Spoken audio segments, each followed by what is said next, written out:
তাবৈ পরিদজ্জতে গান্ডিমাং সংস্রবে হস্তা তাচৈব পরিদজ্জতে নাচ সত্যমবস্তকং ভূতি চ মে মনঃ।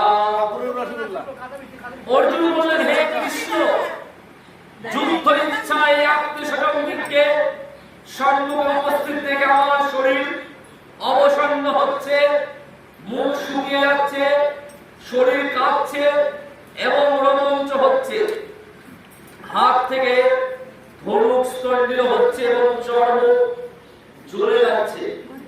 আমি যেন কিছুই ঠিক করতে পারছি না, দাঁড়িয়ে থাকতে আমার খুব কষ্ট হচ্ছে। হৃষ্টমং শয়নং কৃষ্ণ যুদুঃসং সমুপস্থিতং। কথার অর্থ হচ্ছে অর্জুন কৃষ্ণ নামটি অত্যন্ত প্রিয় ছিল।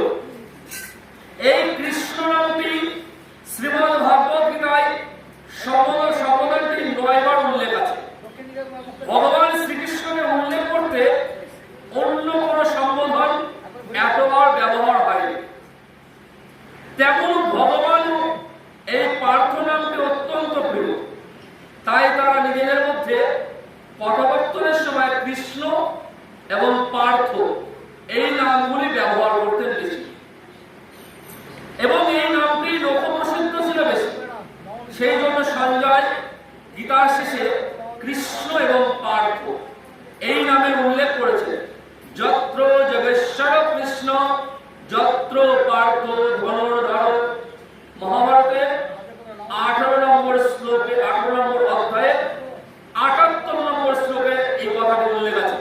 যত্র যোগেশ্বর কৃষ্ণ যত্র পার্থ ধনুর্ধর।